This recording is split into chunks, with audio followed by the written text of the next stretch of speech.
आप देख रहे हैं आज तक, आपके साथ हूं मैं नेहा बाथम। इंसान और जानवरों के बीच बुनियादी फर्क यही है कि इंसान के पास विवेक है जो उसे अच्छे बुरे का फर्क करने की सलाह देता है और सलाहियत भी देता है।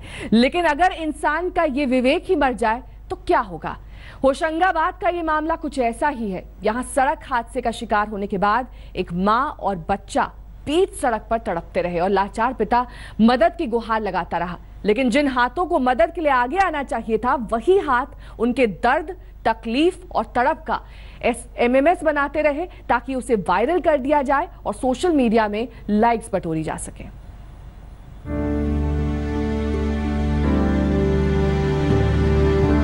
बाप रे अंजू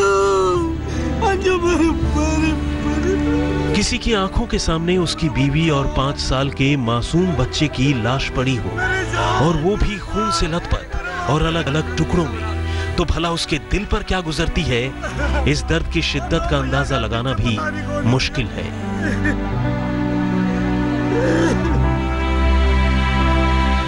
अब से चंद सेकंड पहले तक ये तीनों हंसते मुस्कुराते एक बाइक पर कहीं जा रहे थे, लेकिन महज एक पल की लापरवाही ने इन 3 में से 2 को बेजान मांस के टुकड़ों में कुछ यूं तब्दील कर दिया जिन्हें अब कोई दुनियावी ताकत दोबारा जिंदा नहीं कर सकती।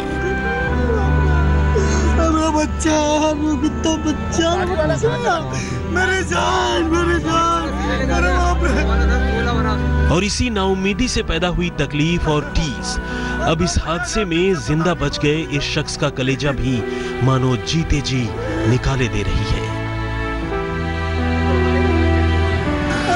बीच सड़क पर झकझोर देने वाली इन तस्वीरों को देखकर अब तक आप इतना तो समझ ही गए होंगे कि ये सब कुछ किसी भयानक सड़क हादसे का अंजाम है। लेकिन इन तस्वीरों का सच सिर्फ इतना ही नहीं है, बल्कि इन तस्वीरों का सच असल में ये वीडियो है जो इस वक्त आपको अपनी टीवी स्क्रीन पर दिख रहा है। ये दिख रहा है कि कैसे एक लाचार शख्स अपने सामने पड़े अपने बीवी बच्चों की लाश पर विलाप कर रहा है और कैसे वहां मौजूद तमाम लोग अफसोस तो कर रहे हैं मगर मदद के लिए आगे नहीं आ रहे, बल्कि लगातार मोबाइल से उसका वीडियो शूट कर रहे हैं।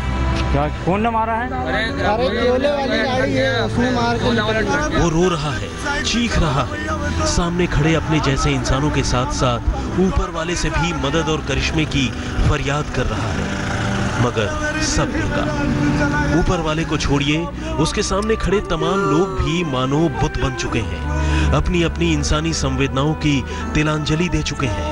शायद तभी आंखों के सामने ऐसा दर्दनाक मंजर देखने के बावजूद कोई भी उसकी मदद को आगे नहीं आ रहा। तो भैया का पीछे पता नहीं कौन है भैया। मामला एमपी के होशंगाबाद का है। इटारसी के रहने वाले दीपक राजवंशी 7 जुलाई को परिवार के साथ जा रहे थे। बाइक पर उनकी बीवी अंजलि और 5 साल का बेटा अंश भी था, लेकिन भोपाल नागपुर हाईवे के सहेली मोड़ पर हादसा हो गया। बाइक के पहिए में अंजलि की साड़ी का पल्लू फंस गया, जिससे वो बच्चे समेत नीचे गिर पड़ी और पीछे से आ रहा ट्रक दोनों को कुचलता हुआ आगे निकल गया। बाप रे अंजू लेकिन ये वाकया जितना अफसोसनाक था, इस हादसे के दौरान लोगों का रवैया उससे भी ज्यादा परेशान करने वाला। आप एक बार फिर देखिए कि कैसे ये शख्स अपने बीवी बच्चों की लाश पर तड़प रहा है और लोग उसे देखकर भी अनदेखा कर रहे हैं, उससे दूरी बनाते हुए अपनी अपनी गाड़ियों में लगातार कैसे आगे बढ़ते जा रहे हैं। वो तो भला हो उस शख्स का जो बहुत देर से उसके पास पहुंचा और उसने अपने मोबाइल फोन से पीड़ित शख्स की किसी से बात करवाई, लेकिन इतने भर से भला क्या होता। अरे शाकिर भाई, मेरे बच्चे दोनों चले गए, मेरी बीवी और बच्चे यार। अरे एक्सीडेंट हो गया, पीछे से ट्रक वाले ने मार के चला गया साले ने यार। अच्छा तो तब होता जब लोग यूं वीडियो बनाना छोड़कर दीपक और उसके परिवार की मदद करते, उसके बीवी बच्चों को उठाकर अस्पताल ले जाने की कोशिश करते, उन्हें पानी पिलाते, क्या पता किसी की जान ही बच जाती। लेकिन यांत्रिक तरक्की के इस दौर में मानो इंसान भी कुछ इतना मशीनी हो गया है कि दिलों की जगह भी किसी डिवाइस ने ले ली है, जो संवेदनाओं की तस्वीरें तो उतारता है उस पर मातम का नाटक भी करता है, लेकिन किसी के दर्द का हिस्सा नहीं बनता, किसी की मदद नहीं करता।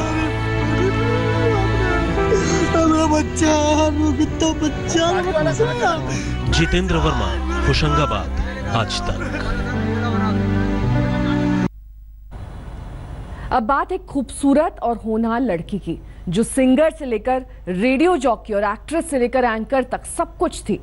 लेकिन रहस्यमयी हालात में हुई मौत ने इस लड़की की जिंदगी छीन ली। उसकी लाश गुड़गांव के एक फ्लैट में फैन से लटकी हुई पाई गई।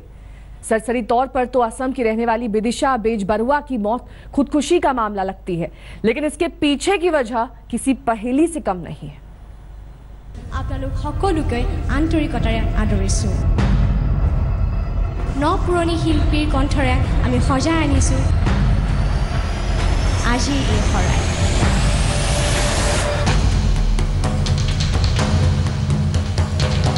वो एक एंकर थी, फिल्मी अदाकारा भी, रेडियो जॉकी थी और नई उम्र की एक उभरती हुई सेलिब्रिटी भी। कुल मिलाकर एक बेहद खूबसूरत, जिंदा दिल और हमेशा हंसने मुस्कुराने वाली एक ऐसी लड़की जिसकी करिश्माई शख्सियत किसी को भी अपनी तरफ खींचती थी। लेकिन इसी खूबसूरत लड़की की जिंदगी में अचानक कुछ ऐसे तंग मोड़ आए कि उसने कब अपने ही घर में पंखे से लटक कर खुदकुशी कर ली, किसी को पता ही नहीं चला। गुड़गांव के पौष इलाकों में से एक सुशांत लोक में मंगलवार को असम की रहने वाली विदिशा बेजबरुआ की लाश अपने फ्लैट के बेडरूम में सीलिंग फैन से लटकती हुई मिली।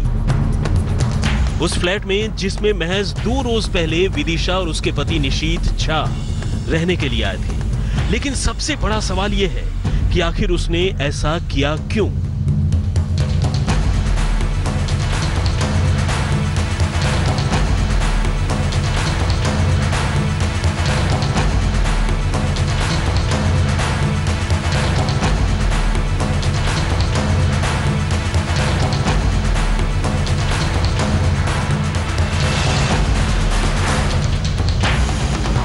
मंगलवार की रात पुलिस को किसी ने इस सिलसिले में इत्तला दी, लेकिन जब पुलिस मौके पर पहुंची तो फ्लैट का मंजर देखकर हैरान रह गई। विदिशा की लाश कमरे में सीलिंग फैन के सहारे लटक रही थी, जिसे देखकर पहली नजर में मामला खुदकुशी का ही लग रहा था। फौरन पुलिस ने लाश बरामद की और उसे पोस्टमार्टम के लिए भिजवा दिया।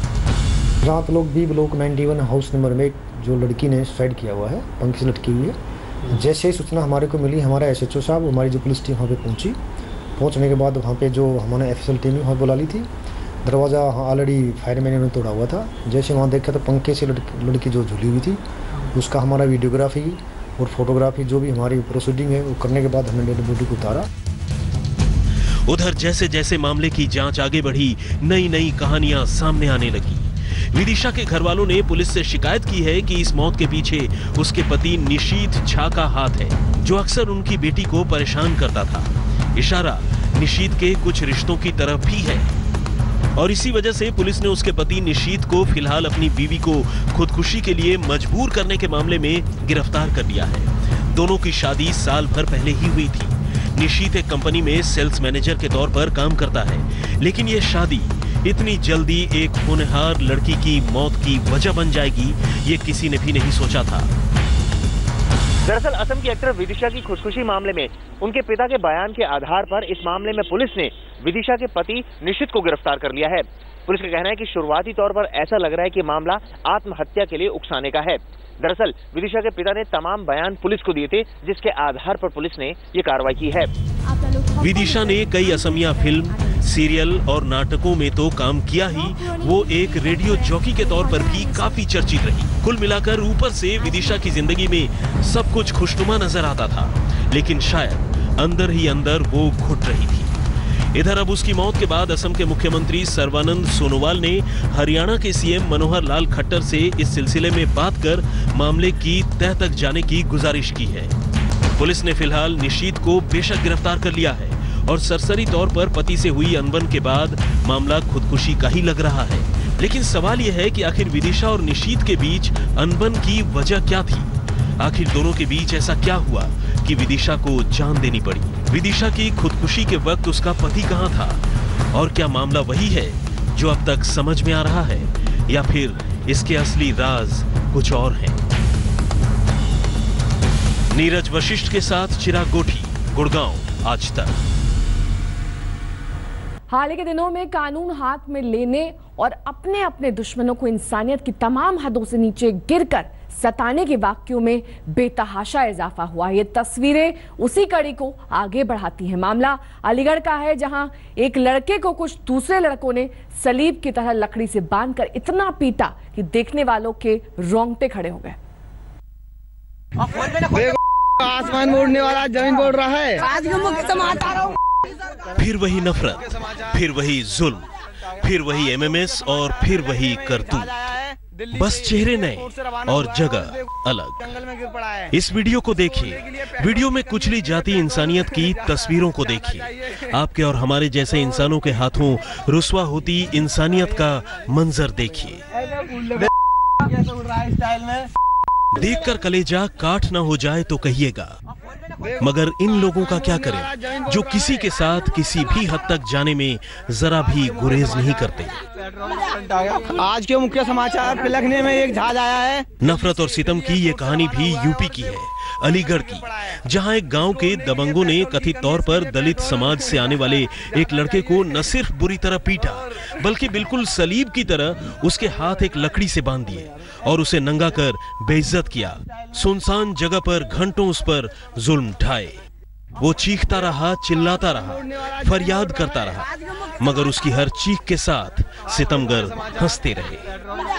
हालांकि सबसे हैरानी की बात यह है कि ये सब सिर्फ मजे मजे में हुआ या फिर इसके पीछे रंजिश की कोई पुरानी कहानी है, ये फिलहाल साफ नहीं है, क्योंकि अब तक की छानबीन में इन लड़कों के बीच किसी पुरानी दुश्मनी की बात सामने नहीं आई है। लेकिन हाँ, इतना जरूर है कि ज्यादती का शिकार हो रहा लड़का दलित वर्ग से है। अब अपने गुनहगारों के चंगुल से छूटने के बाद इस किशोर के घर वालों ने पुलिस में शिकायत की है, लेकिन इल्जाम है कि पुलिस भी 9 दिन चले 2.5 कोस की तर्ज पर काम कर रही है। आज के मुख्य समाचार पिलखने में एक जहाज आया है, दिल्ली एयरपोर्ट से रवाना हुआ है और जंगल में गिर पड़ा है। बेटे को घर से ले गए 5-6 आदमी और ले जाने के बाद जंगल में पहुंचे। जंगल में इसको किसी ने हाथ बांधे लाठी करके यूँ करके और फिर कपड़े उतारे हैं। किसी ने वीडियो बनाई है, किसी ने पेशाब किया है उसके ऊपर रहता है, किसी ने लिंक पकड़ के रहता है खींचातानी की है, यानी बहुत दुष्कर्म किए हैं उसके साथ में। मैं तो ये कह रहा हूँ कि उसको उन लोगों को जेल भेजा जाएगा। पुलिस क्या कर रही है, मदद कर रही है? पुलिस नहीं कर रही मदद करती तो मैं यहाँ अलीगढ़ क्यों आता? मैं 6 जन ही थे काम के, बुला के ले गए थे। मुझे नहीं मालूम थी ये घटना करेंगे मेरे साथ।